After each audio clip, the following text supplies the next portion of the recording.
We have California Congressman Ted Lieu with us. Sir, thanks for joining us. Thank you, Brianna.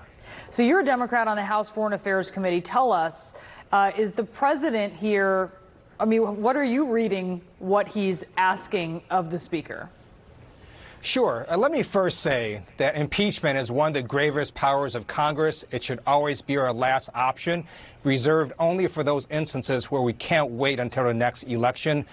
We're at one of those times because the president continues to solicit foreign powers to interfere in our electoral politics. And if he wants to clear his name, he'd provide all his information. But instead, he's refusing to provide it, obstructing it. If he wants to have a vote in Congress, I'm sure that's fine. Over a majority of Congress has now publicly stated that they support an impeachment inquiry. It won't be a hard vote for us. So do you think the speaker is going to just go ahead with that then? Yeah. That would be up to the speaker. But again, we already have more than a majority of members of Congress who have come out publicly saying they support this impeachment inquiry. And once the White House says this, if that vote happens, then they've got to provide all the documents based on their own terms.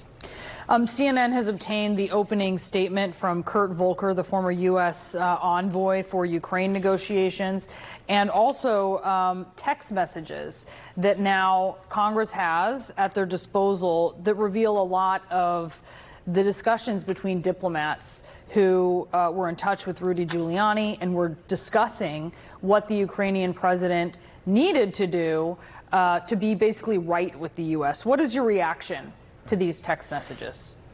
The text messages confirm that this was not a one-off conversation that Donald Trump had with the Ukrainian leader. This was a months-long concerted campaign orchestrated to get Ukraine to target an American citizen for political purposes.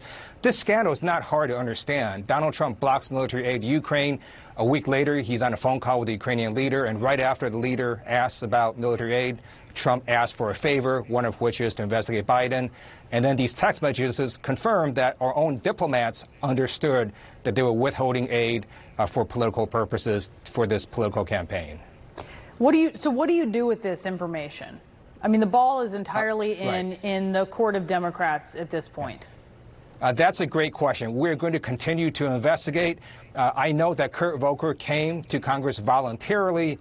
He sat there for nearly 10 hours. He showed the cooperation that is expected of all witnesses.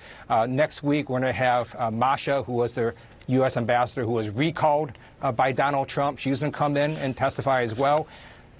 I do want to make clear, though, that with all the evidence that's already come out, there is more than enough to draft articles of impeachment right now. So Kurt Volker, in his opening statement, his testimony that was submitted to Congress, he said, "At no time was I aware of or took part in an effort to urge Ukraine to investigate former Vice President Biden." I mean, what do you make of that in the context of the text messages that you have read, which mention Burisma, which is the energy company that Hunter Biden, the former vice president's son, was on the board of?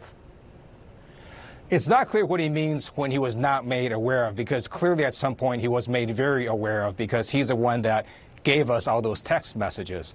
So it's a little ambiguous, is exactly what Kurt Volker was saying. What we do know is that there was this months-long orchestrated campaign to get Ukraine to investigate Biden, and this was after Donald Trump specifically blocked critical military aid to Ukraine that Congress had specifically appropriated.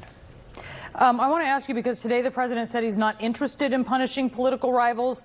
Yesterday he said that Ukraine and China should investigate Joe and Hunter Biden. The president might want to watch the video of his remarks yesterday on the South Lawn. I served on active duty in the U.S. military because I believe America is an exceptional country. And one of the things that makes us great is our shared understanding that we are all Americans. The American president should never, ever solicit a foreign government to target a political rival. That is un-American, it's wrong, and it's abuse of power. Congressman Ted Lieu, thank you so much. Thank you, Brianna.